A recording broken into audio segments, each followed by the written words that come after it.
Good morning. Hey, good morning. Welcome back. We'll get you logged in on the computer in just a moment. Okay, Looking forward to it. so am I.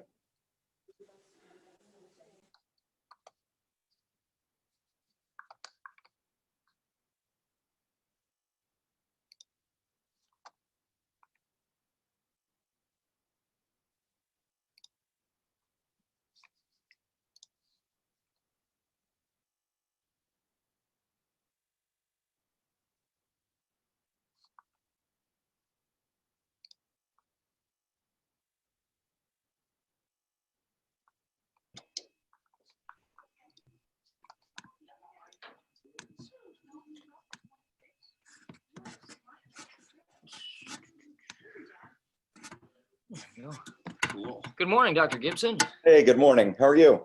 Doing all right. How are you? Fine. Good. I'll need you to enable screen sharing on your end again. Okay. Yes.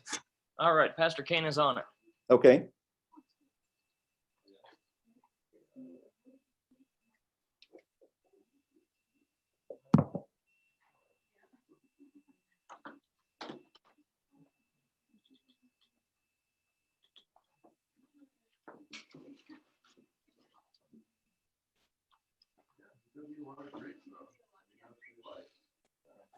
Screen sharing allowed. Great, thank you.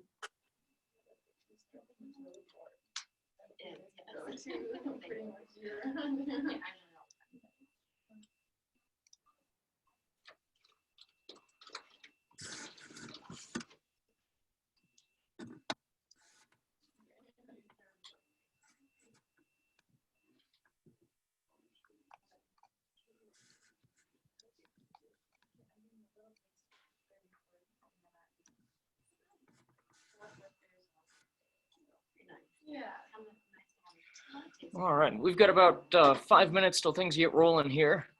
Well, I looked into that technical question you asked. Yeah. And I found out how I can do it on my end so that I can see my own presentation and see the camera, but I couldn't find a way to do it in the other direction. Gotcha. It seems like it must be possible, but I don't know. I'm sorry about that. Oh, that's quite all right. It was very workable yesterday, and like I said, the excellent content far outweighs any technical limitations. Oh, thanks. It's been wonderful so far. How is your weather there today? Well, a little cool this morning. Supposed to be getting up to about mid-70s this afternoon. Oh, we had our first frost advisory last night, but I don't think we actually got the frost. Okay. So we scurried and got all the plants in, but I think we probably didn't need to. Gotcha. When was our first snowfall here in Casper? Labor Day. Labor Day? Yeah. We got about a foot of snow in some places in Casper on Labor Day. I don't know. Is that usual, or is that? No. Okay. Yeah. So that was a pretty early first snowfall. That put the kibosh and all the gardening. Yeah, I bet. Yeah.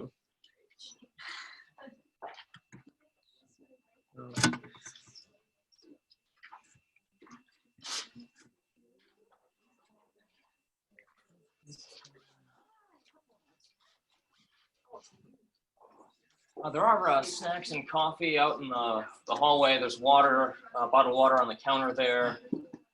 Certainly you're welcome to look for any of the books on the counter as we wait to get going.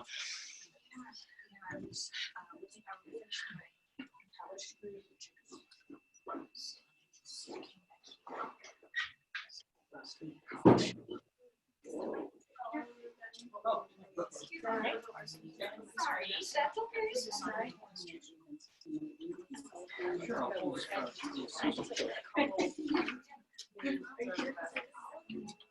Yeah.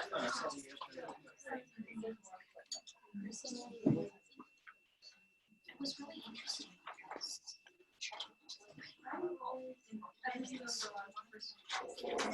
So really,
Is that from your fundraiser? Wow. Yeah, everything's going on.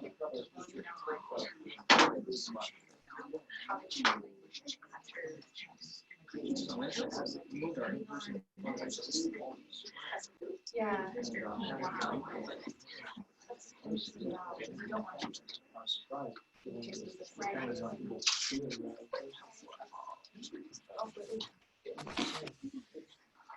Is there anyone's aware of that we're waiting on? I just ended multiple clauses with prepositions. For those of you who are playing at home, all right. I think we're about ready to get started then. Dr. Gibson, I think everyone's here. So whenever you are ready, we can go ahead and begin. Okay. Hey, good morning. How is everybody?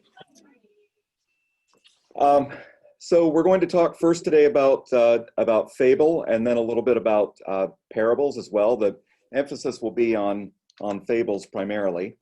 So I'm going to share my screen with you again.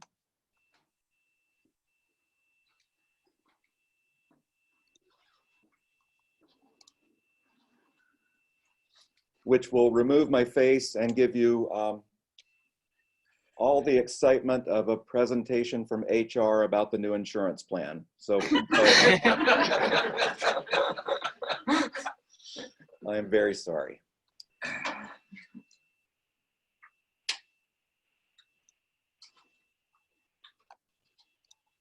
Okay, here we go.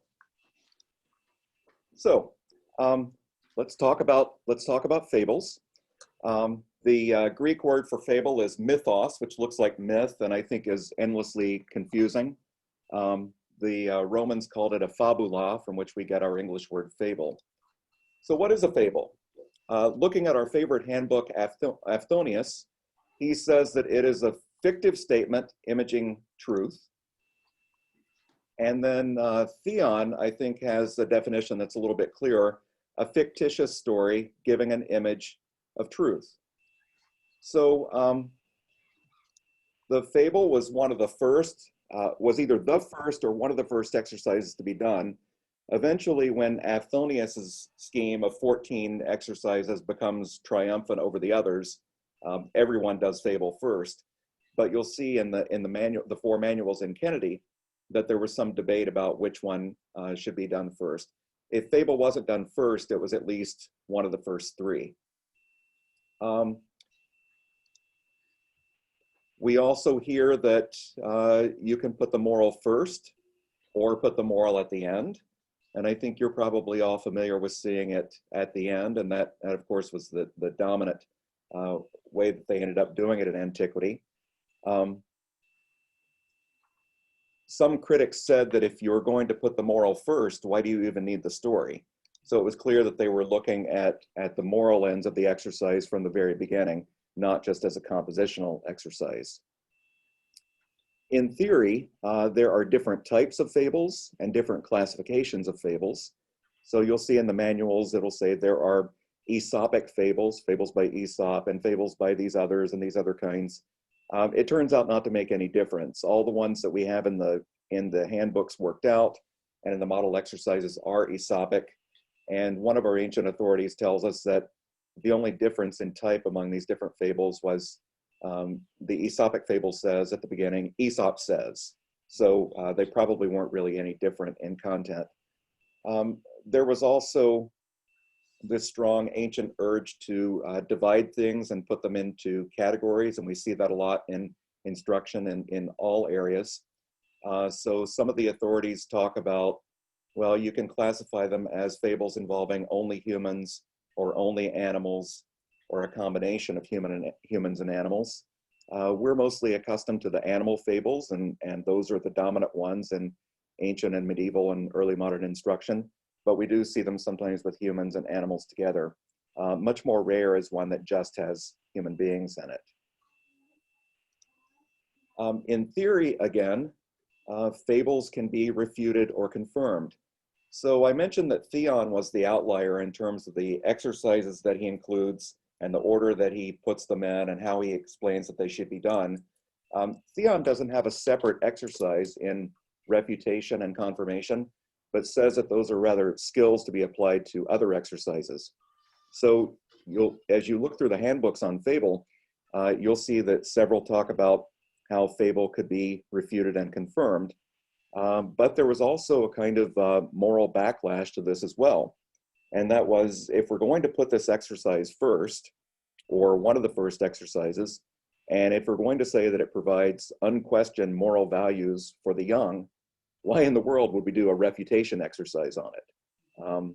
So there's no point, there's no moral point in doing that. But you'll see in the manuals that there were different opinions on that subject. I happen to agree that it's counterproductive to the aims of the exercise.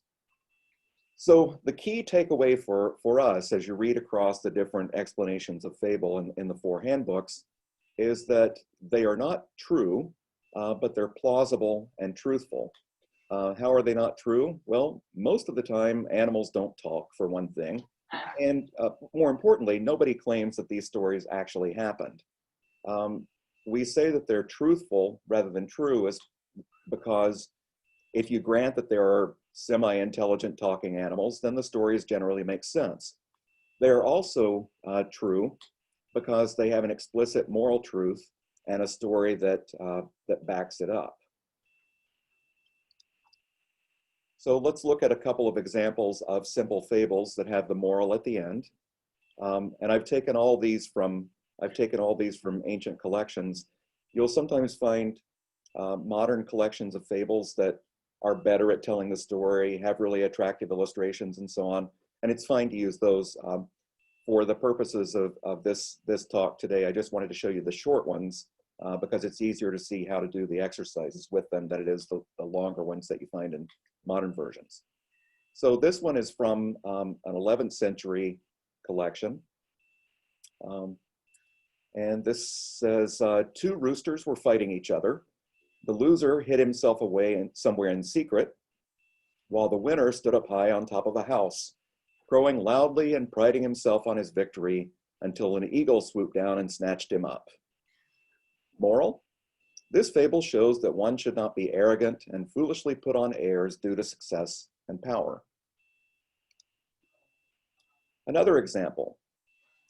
A man once had a hen that laid a golden egg for him every day. He was not satisfied with his daily profit, however, and so, foolishly grasping at more, he killed the hen, for he believed that he would find a treasure inside her. And when he found absolutely nothing, he said to himself, "Because I was relying on the hope of a treasure, I even lost the profit that was already in my hands."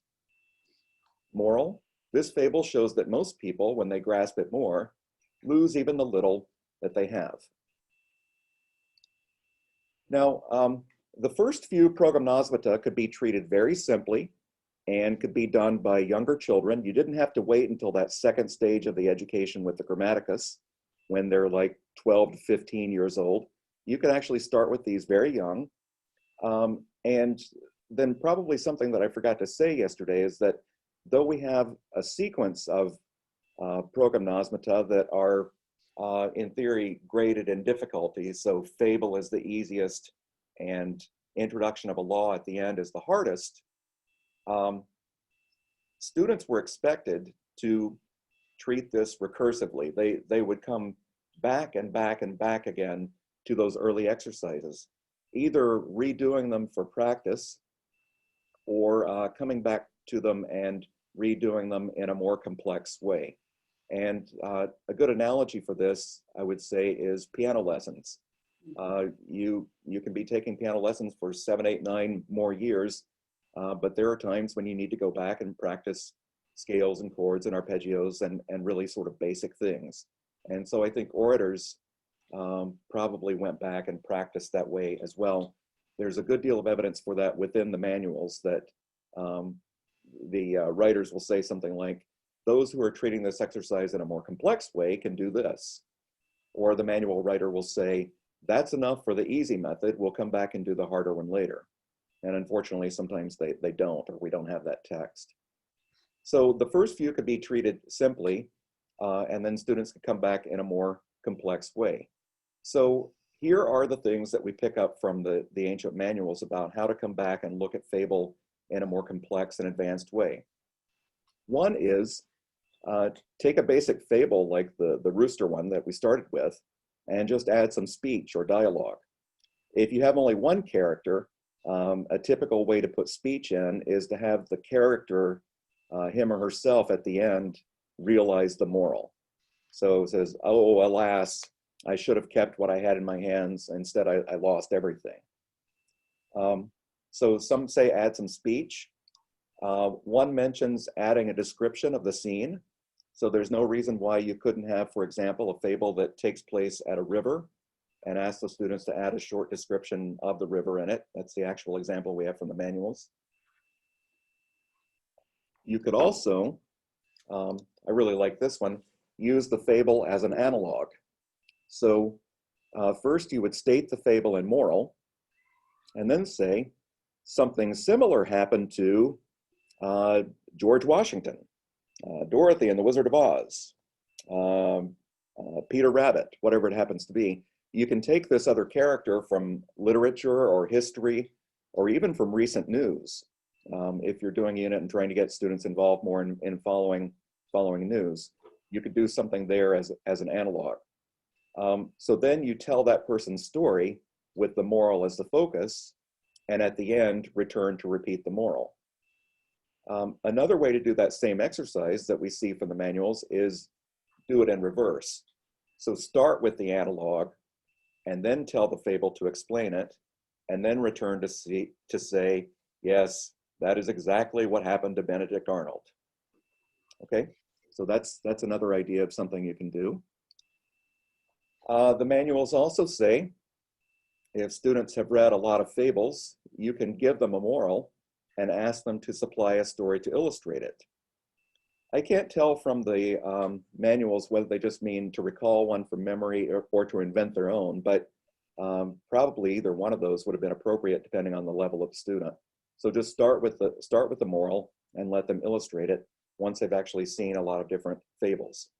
So that is everything that I could find in the ancient handbooks and the medieval commentaries about things to do with fable at a more advanced level.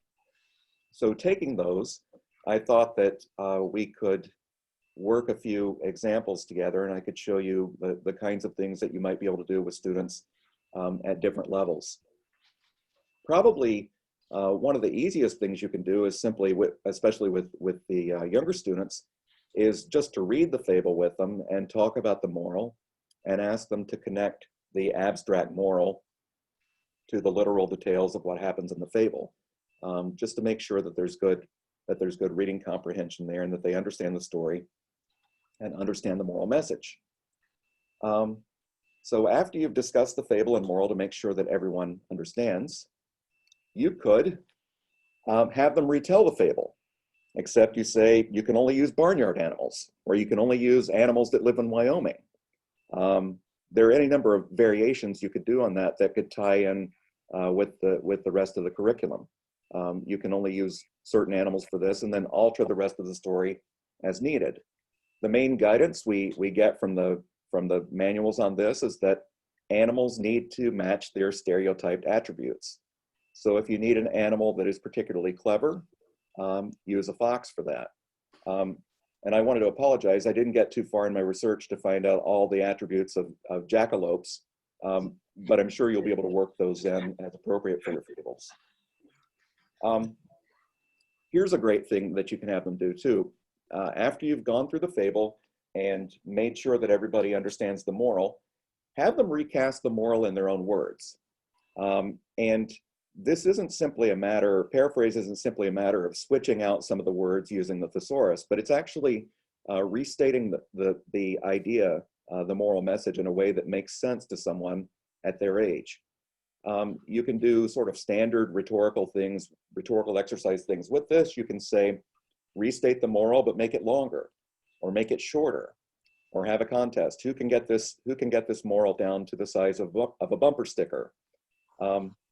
If you're doing some other sort of unit, you can have a curricular tie-in and really torment them and say, okay, recast the moral, but it has to be in pentameter. You could do any number of things that tie in with the rest of your curriculum, and take a sort of playful approach to composition, which I think is what's happening in the ancient classroom too. What are all the different ways that I can take this story and make it my own, and deliver it in my own voice and my own persona, and really take that idea in fully by showing that I can recast it using the powers of my own imagination. So recasting the moral in their own words. Here's a fun one too. Think you could ask students to devise a new moral that the same fable could exemplify. And I got this idea from the fact that in ancient collections of fables, you do see the same fable over and over again, usually told about the same way, but you do see different morals on them. And a really vivid example from modern times is probably you all learned the fable of the tortoise and the hare. And I think the most common modern American version of the moral for that is slow and steady wins the race. Something very close to that. But look at what Libanius did way back in the 4th century. He didn't have the tortoise and the hare, he had the tortoise and the horse. It was exactly the same idea. The horse was a famous champion racehorse, lazily stayed in the stable and just ate and rested and didn't practice at all. So it's just like the tortoise and the hare story. The moral that Libanius attaches to it is directed right at the students. It says, and you, child, do not rest relying on your natural talent, but realize that there is need of hard work. Otherwise, someone who's not so talented will easily outrun you. So there's a very different feel to that moral there. On the one hand, in the modern retellings of it, slow and steady wins the race. That shows us that, yeah, with careful preparation, daily practice, stick to it attitude, you can get there, you can reach your goal. Libanius says, and if you don't, somebody else is going to get the award instead. So it's a much more competitive spirit to it that connects the details of the fable also with what's going on in the classroom. Libanius says, it doesn't matter how smart you are. If you don't do the homework, you are not going to be one of the top students in this class. So that's another way that you can go on that one.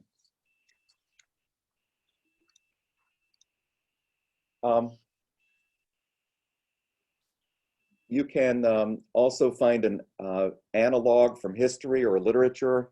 You could say it in the form of something we've read this semester or this year, and have them connect the two. So we were talking about having a historical story or a story from literature, and then applying the moral of a fable to that to show why the character has success or has a failure or experiences some other particular outcome with moral consequences. This one is a little bit more work for you on the front end, but I think would be an interesting activity too. You could do a matching activity where you provide a fable and then several possible morals. You could set this up so that only one of them is obviously right, or you could give them 3 or 4 that all are sort of plausible, and then have the students choose one and defend. A different version of this for students who are antsy and need to get up and walk around a little bit would be to give the fable in larger print to some of the students, give several fables out, and then hand morals out on cards to other students and have them walk around and see if they can find their matching fable. and then have the two of them together present it to the class. So get them out of their seats a little bit if you need to, and get them talking to each other and get them thinking about how these fables work. And also at a very early stage, they're already presenting it, even if they're not doing anything in writing with it. You could, following the lead of the ancient handbooks, give them an example without a moral, have them deduce and express the moral, either individually or in pairs or however you want to do that. Get everyone's idea up on the board, then slip in among those the real moral and discuss the pros and cons of the different ones that are up there, how they best capture different aspects of the fable and convey the moral message. It's possible that the same fable again can be used to represent different morals depending on which character you're focusing on, if there are two or more characters, or which stage in the fable, whether you want the character to realize the moral himself or not. So there are different ways to do that. But in this one, you would just give the example, have the students deduce the moral, and then sort of discuss among the group or among the class which ones of these work better and which ones don't work as well, and give everybody a chance to defend the one that they came up with. I think that could be really interesting. You could also give them a complete fable that has no speech in it, and they add speech for the characters. If you've only got one character, it could be that one sentence aha moment, like we had with our poor man and the golden eggs a few minutes ago, where he says, when he found absolutely nothing, he said to himself, because I was relying on the hope of a treasure, I even lost the profit that was already in my hands. And then the moral recapitulates that in other words that are more general and applicable to wider situations. But here he's specifically talking about thinking he would find a treasure inside the bird. He killed it and found that there was nothing. And so he lost even what he had. A really nice thing about having them include speech is that you can work on punctuation around included speech as well at the same time. So everybody can use a little more practice with commas and single quotation marks and double quotation marks, and where to put the exclamation point and the quotation marks in relation to quotation marks. Yeah, so that could be a good exercise in mechanics as well at the same time. So let's look at an example of adding speech to a fable. I'm afraid that the speech I'm going to add is going to sound exactly like the 11th century source that I've been working with for the last 2 years. So I think yours will sound more modern and up to date, but here's one possibility. So I've put up the fable about the two roosters again. Two roosters were fighting each other. The loser hid himself away somewhere in secret, while the winner stood up high on top of a house, crowing loudly and priding himself on his victory until an eagle swooped down and snatched him up. So we're going to make that rooster who was snatched up say something. You could easily imagine a situation where the so-called loser rooster, who gets to live to another day, funny definition of loser, right? The so-called loser rooster also gets to speak, or even the eagle says something. But in this version, we're just going to look at the one rooster that's caught. So the moral of this story is the fable shows that one should not be arrogant and foolishly put on airs due to success and power. So you could add something like, or have students add something like, as he was lifted into the air, the winning rooster said to himself, I defeated my opponent, but now I've been defeated by my own stupidity. And ideally that should fit his character in here. So he has this realization of the moral of the fable, kind of a meta-theatrical moment, right? He realizes, oh my gosh, I'm in a fable. And then here comes the moral of it afterwards. This fable shows that one should not be arrogant and foolishly put on airs due to success and power. And that's exactly what we need the rooster to say. So you can measure the success of what the students do here by their creativity in approaching it, By making the animal say something that seems reasonable for that animal's character. I don't know how roosters talk, but there might be situations where that would be an appropriate lesson, remembering what the manuals say about making foxes clever, for example. And then you can also get in and practice the mechanics. So the comma goes after himself, and then we have the quotation marks, and then we have a period and close quotation marks. Okay, so you can do that. Nearby, another student may come up with this.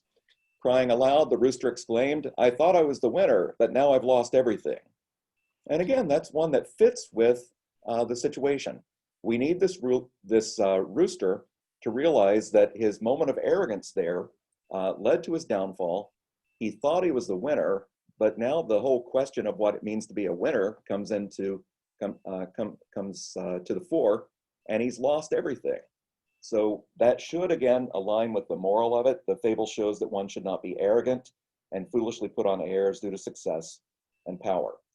So there's an example of how you can do this if you want to introduce speech to a fable and only have one speaking character and have that speaking character be the one who realizes the moral himself at the end.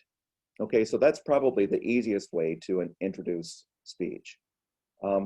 The example that is in Hermogenes has, let's see, it's a group of apes that are building a city, and one of the elder apes speaks to everyone about why they should do this. So it's a longer, more continuous speech. He exemplifies the moral of it, but he hasn't lost anything. It isn't necessarily the case that this aha moment is a loss. Sometimes it's a gain.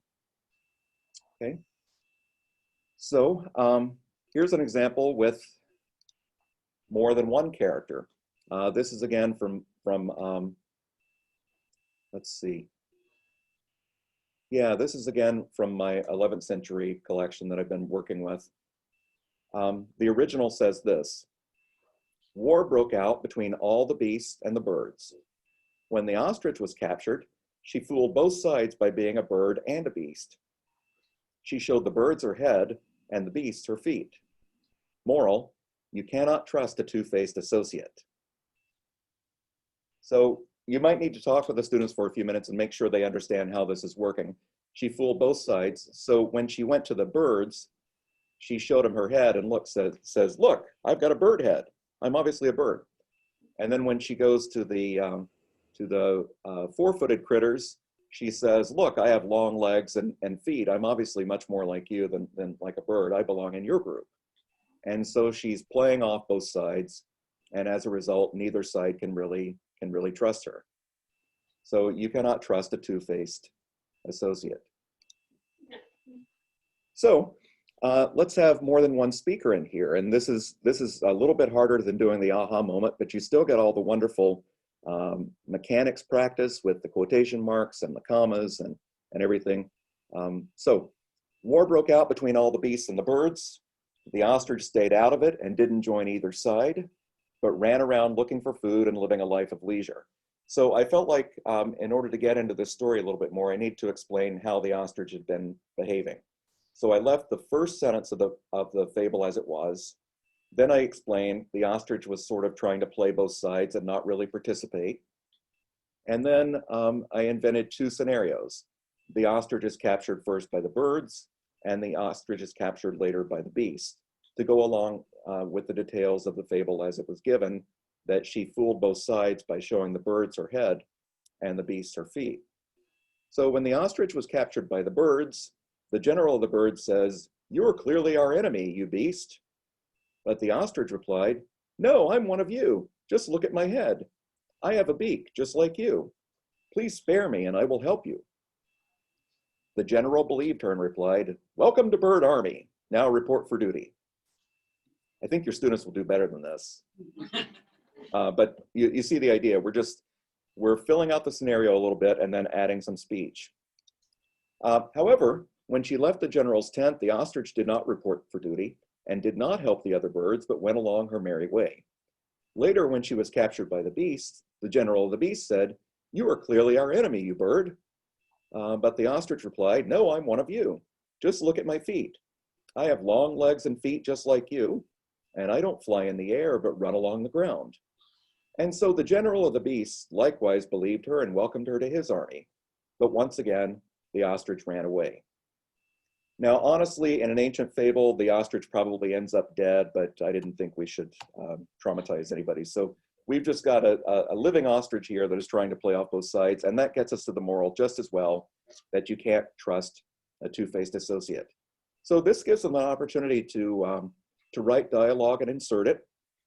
And if you needed to, you could scaffold your way up to this assignment by simply writing this out as if it were parts in a play, and then move it over and get the mechanics correct in order to integrate it into the prose of the fable. But see, what we've produced here in very short order is a fable that has at its core the ancient or medieval fable, and now has assigned plausible speech to the speaking characters in it, and has also amplified, elaborated the situation a little bit to make more sense of the story.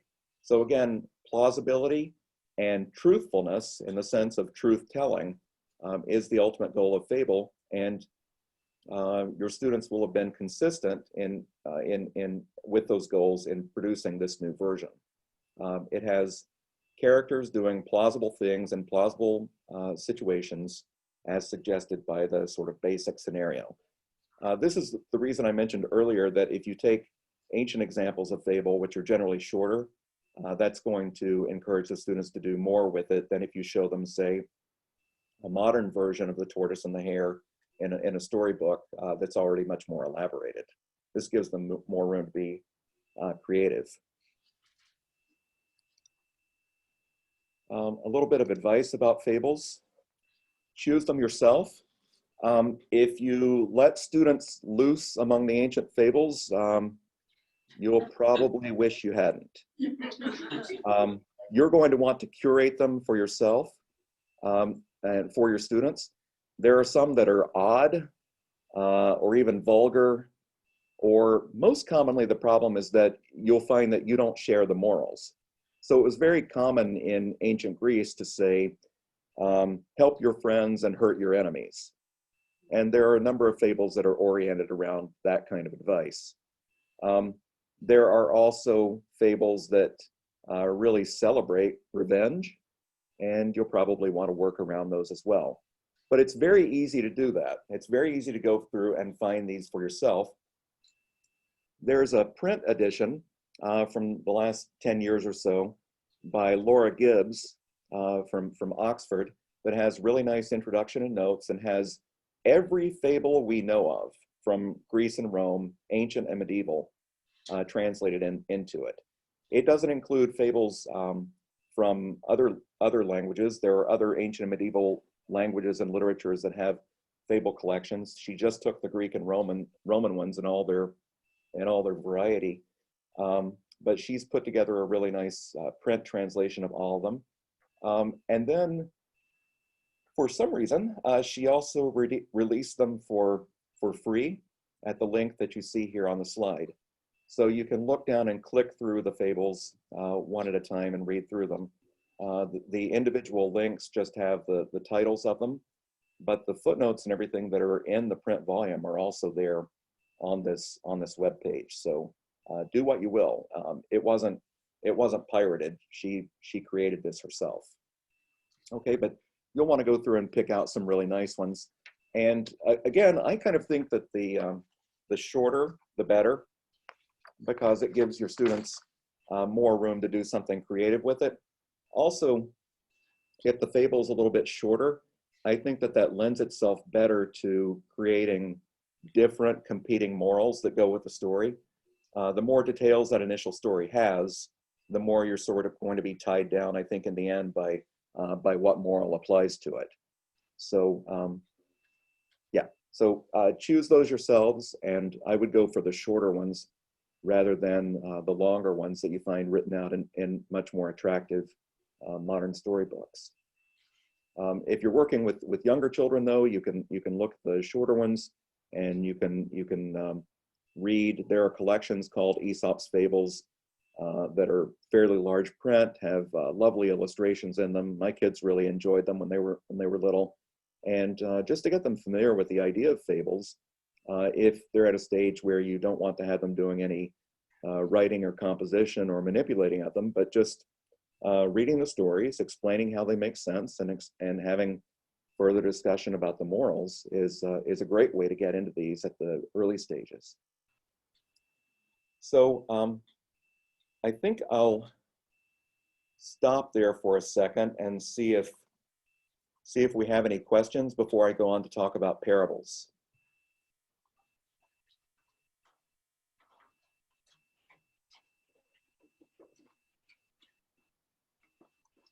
Yes, Dr. Gibson. I was wondering if you had a recommendation for any short Latin fables. I know that quite a few of the schools represented here have Latin as one of the core classes within the school. Are there any simplified Latin texts that could get students into fables while at the same time helping them use their Latin?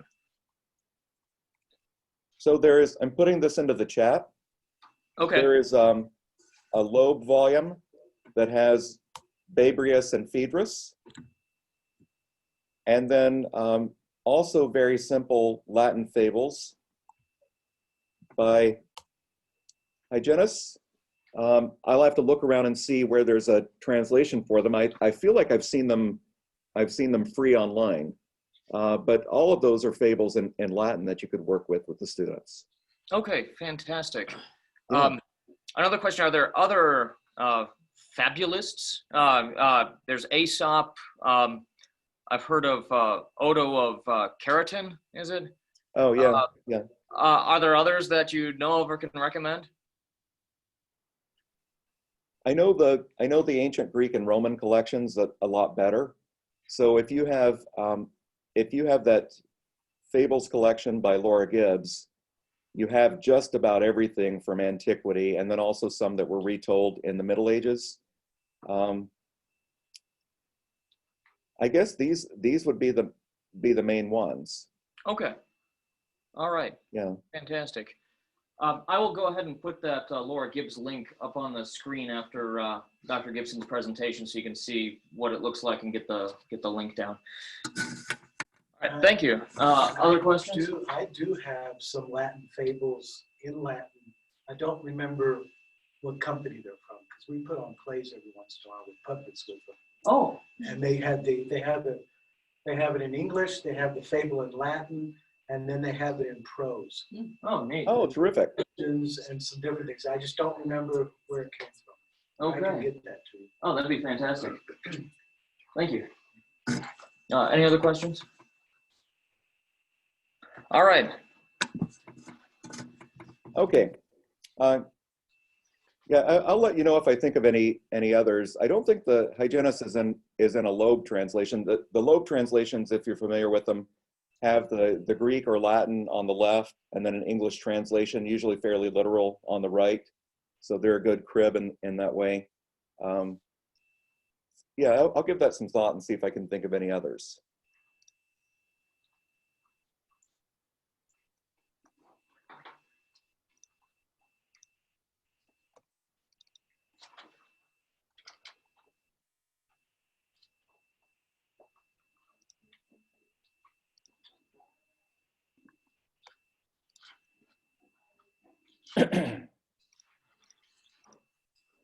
Okay, now we're going to switch over and talk about parables.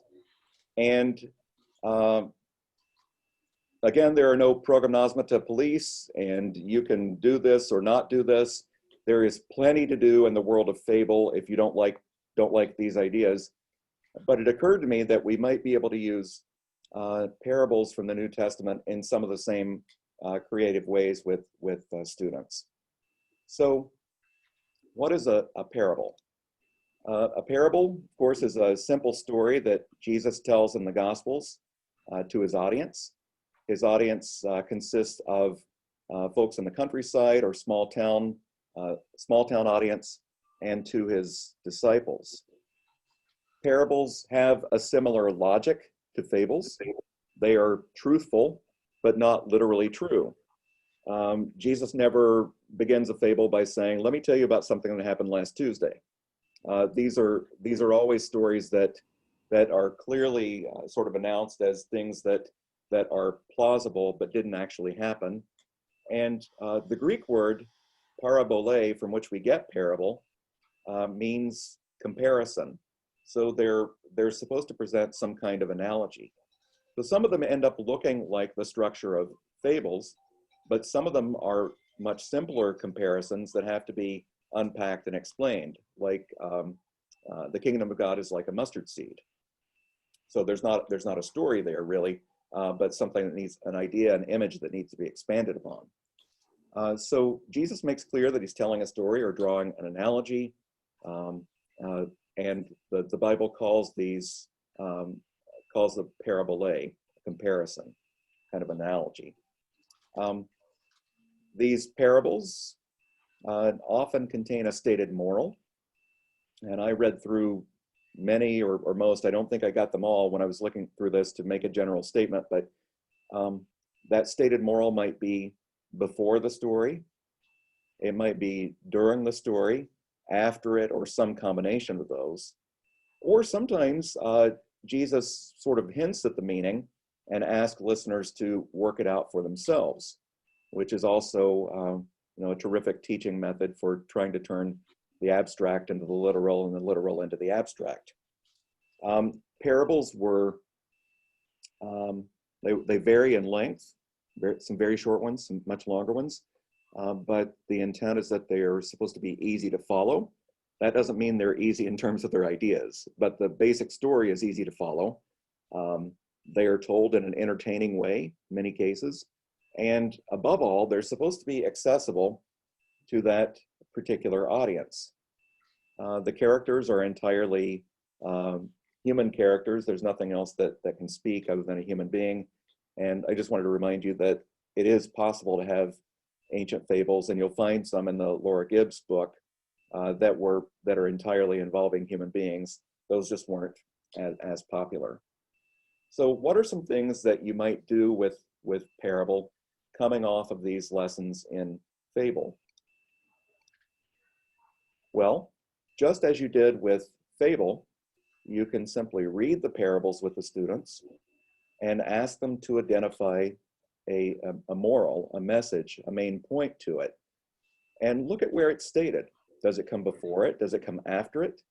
Is it offered sort of piecemeal throughout it to orient the listener to the story? If the moral isn't stated, does Jesus say why not, or the gospel writers say why not? And so really you would just be looking at these parables as stories told to a public audience that are meant to be entertaining and accessible, not literally true, but densely packed with truthfulness, ultimate truth, and just looking at how these are told in a little bit more detail. So some of Jesus's parables contain characters who speak, some who do not. You could, I think, have students rewrite a parable by adding speech to it. So a character could experience an aha moment right before the main point of it. So you could have the man looking for the lost sheep have an aha moment in it, or talk to himself at various points as he goes around searching for the lost sheep. So you could have a character having an aha moment. You can also, in reverse, if you have a parable that has speech in it, have them convert that speech into a narrative of action. So there's, a certain compositional value in doing that as well, trying to cast the different modes of speech into other modes of speech, turning a direct quote into an indirect quote, turning a narrative of action into speech by a character, and vice versa. Okay. So you can add speech for silent characters. You can also have your older children retell the parable for younger children. in a way that is accessible and holds their attention. So you might look at the ways in which parables are first told in Sunday school lessons or children's sermons or other written or oral materials that are meant for children, and look at the different ways in which those are presented. Do you tell the story at great length? Do you try to do more to set the scene? Do you add speaking parts for the characters in them, so you can retell it for young children? You can also, towards the goal of accessibility, you could take that parable, which is originally set in a rural or small town setting, and bring it to the modern world. Now, many of them would not need to be changed in any way at all, except maybe the description of the scene around it. But others might need to be changed a little bit more to update the technology in them or update the situation in them to something that a modern audience would understand a little bit better, and wouldn't need the footnotes and wouldn't need the background explanation. So you'd be taking the essential truth of the story, making sure that is ever in your mind, and then tweaking the details a little bit to make it a little easier for a modern rural or small town audience to understand it. You could also move these primarily rural and small town stories to a modern city aimed at city dwellers. And the reason I was thinking of this was that Jesus's ministry was in rural and small town areas, but the apostles in Acts and in the letters, of course, are primarily in urban areas. Now, in antiquity, with their level of technology, I would say the vast majority of the parables would be accessible to them exactly as they were. They had probably all planted a garden, for example, or taken out a loan, or done any number of things. But I think it's sort of interesting to think about whether these preachers, as they went into urban areas, might have told their own news stories that were specifically for urban dwellers, specifically aimed at people who had that experience of living in a modern city, much more so than living on a farm or a small town with that sort of commerce and technology and agriculture and so on. So I find it sort of intriguing to think about what kind of stories they might have told in their preaching there if they also use fables. So here are some examples to make this practical. This is one you've probably seen done yourself. I remember very vividly a skit about this that I saw at church camp as a teenager about the parable of the prodigal son. So you could easily take the parable of the prodigal son and transfer it to the modern world, change the dialogue a little bit, and still have the same fundamental messages with it. You could, for example, look at Luke 12 and the story of the rich fool and transfer that to a modern urban setting. So you could still have our guy here you can tell him from Iowa, we could still have him in agribusiness. He's still having barns built and storing his goods and so on. But you could imagine him being in some other occupation that might be more peculiar to the urban setting. He might be an investment banker. You could easily change the story to, instead of literally building barns, he's building accounts and putting things in stocks and bonds and so on. Or he could own a large construction company and be putting money into new buildings and so on. There are ways that you could imagine if you yourself were walking through the city and telling these stories that you might catch the ears and attention of some of the listeners there by changing those parables a little bit and making them a little bit more accessible to those people's situation. Or once you've identified the moral, entirely invent your own story to illustrate it. Think about who your audience is and how your story is designed specifically for them. Probably the easiest way, I think, to do this would be if you're working with older students and have them think about how they might invent a news story to present it to younger students.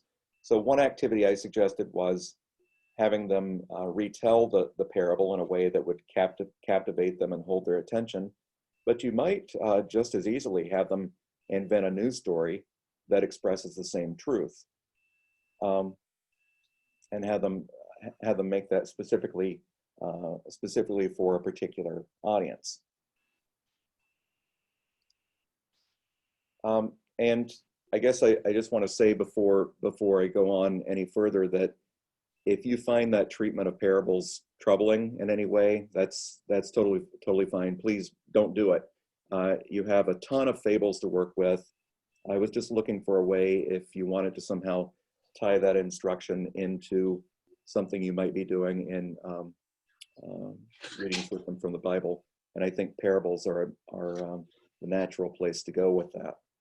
So in sum, what can students learn from working with Fable?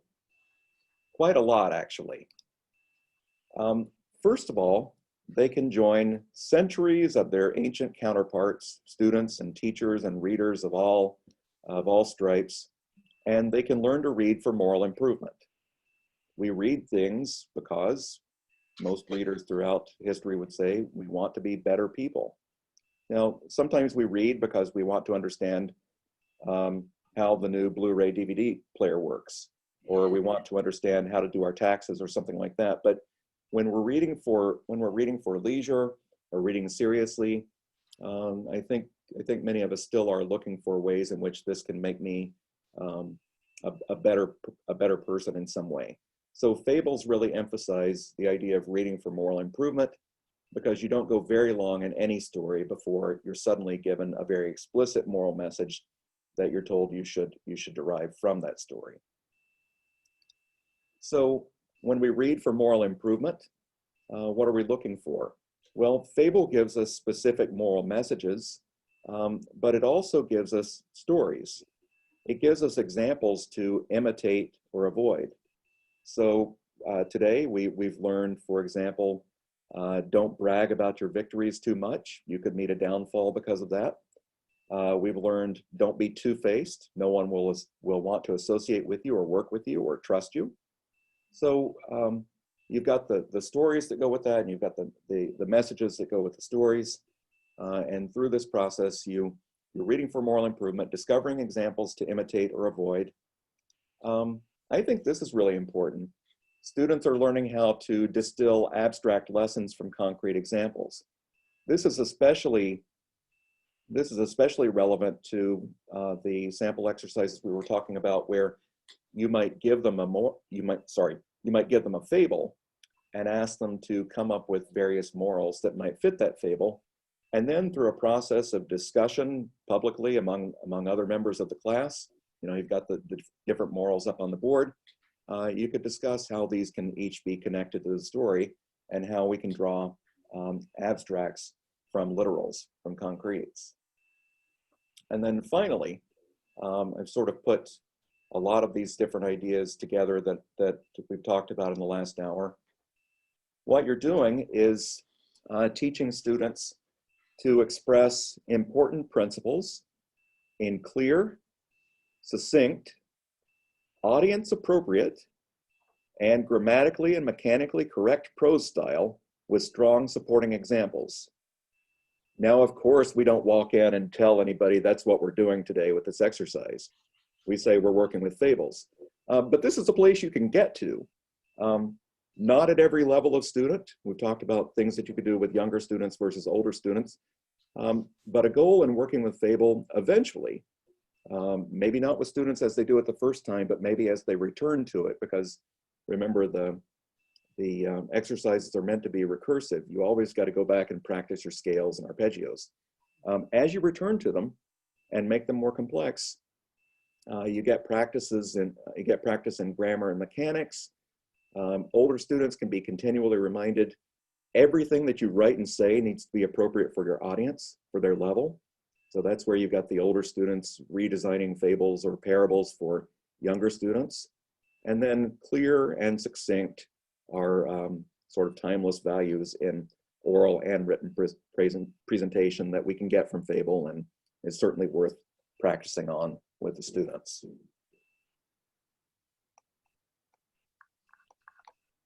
So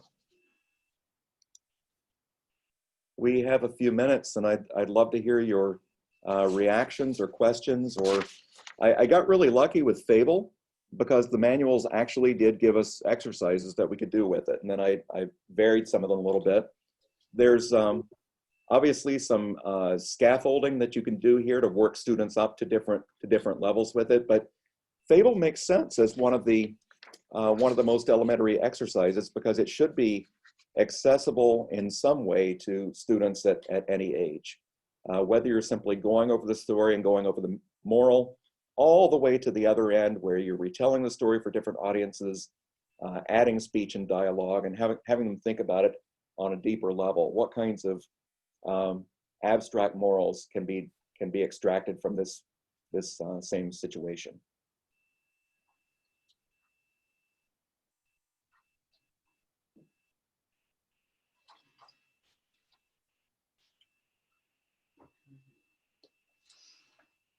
Any questions or comments for Dr. Gibson?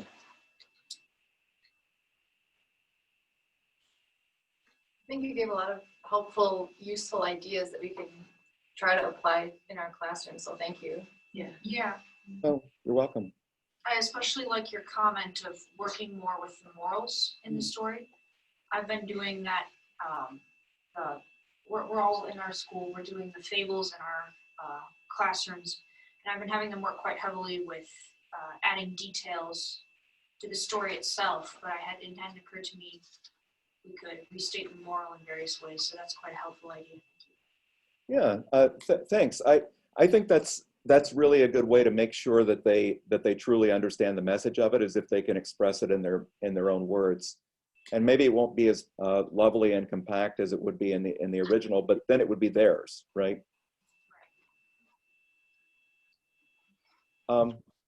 I'd be curious to know if anybody is doing something else with Fable in your classrooms that I didn't mention here that maybe you'd like to share with your colleagues since you're all together. Share with me. I know we do puppet shows with our Latin fables. Oh, terrific. Younger kids periodically. Oh, that's terrific. Yeah. Yeah, none of these things were simply meant to be read off the page, right? There's supposed to be some kind of presentation behind them, and whatever you can do to make it vivid for your audience and make it memorable and make it real to them is all for the better.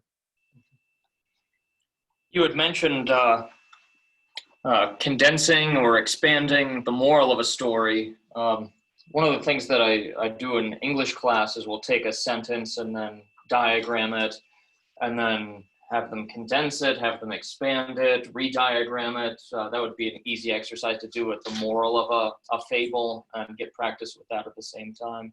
Oh, good. Yeah, that's a great idea.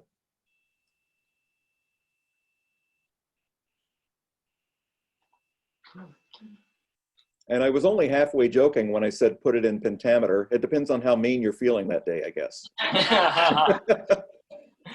It's true that there are some editions of the fables that have poetic morals to them, correct? Yeah, right.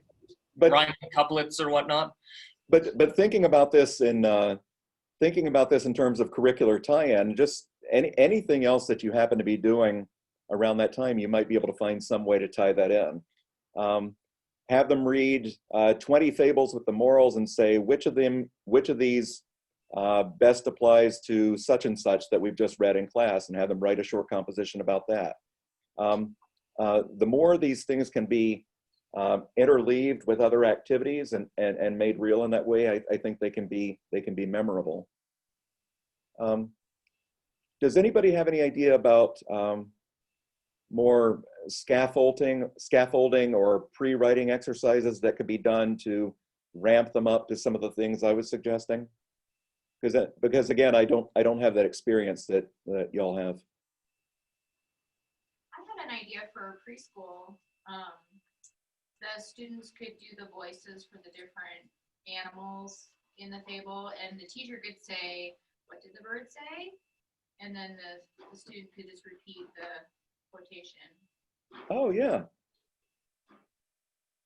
Yeah, that would be good.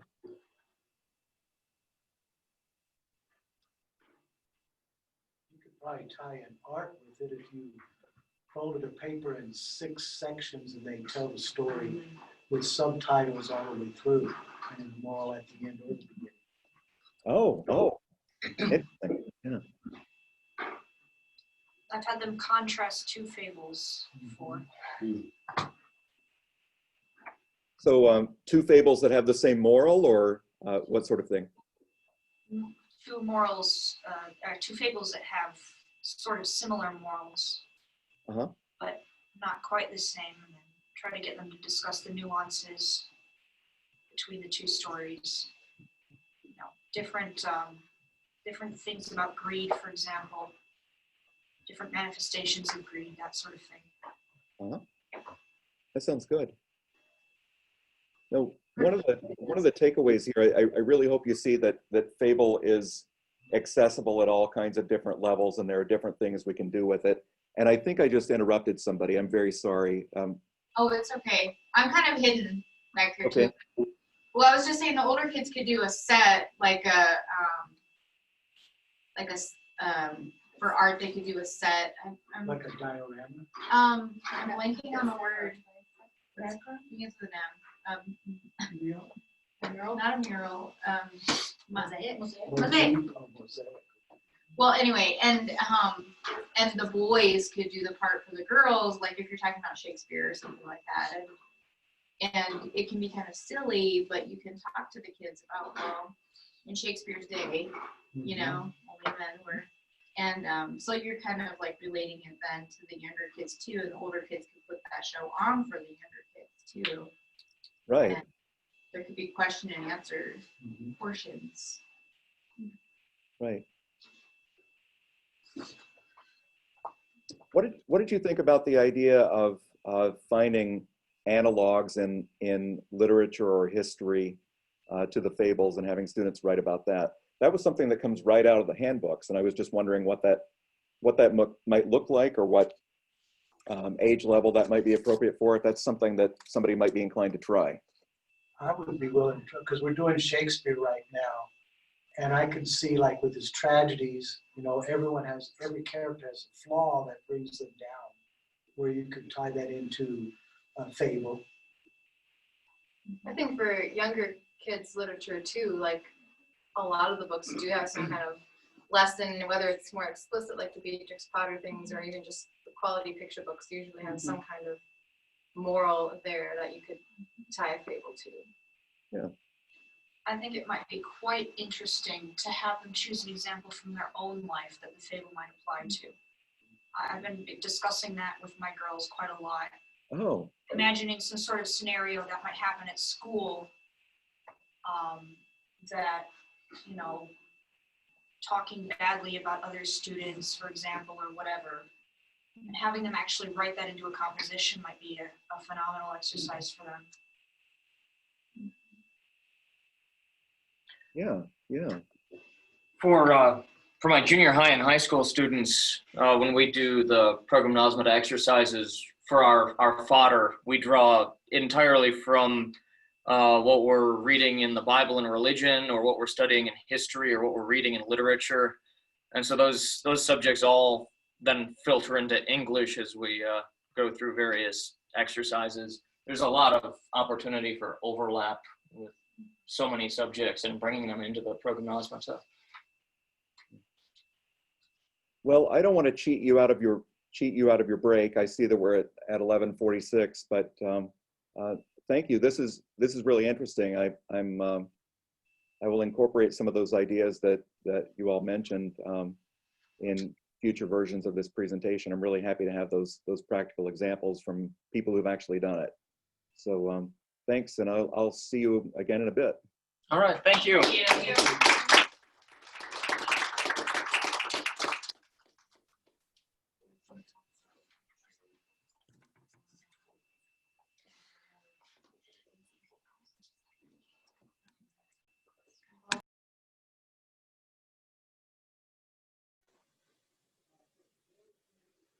Hi there.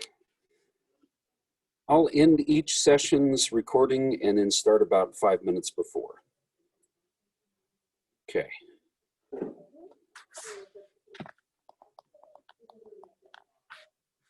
All right, here goes.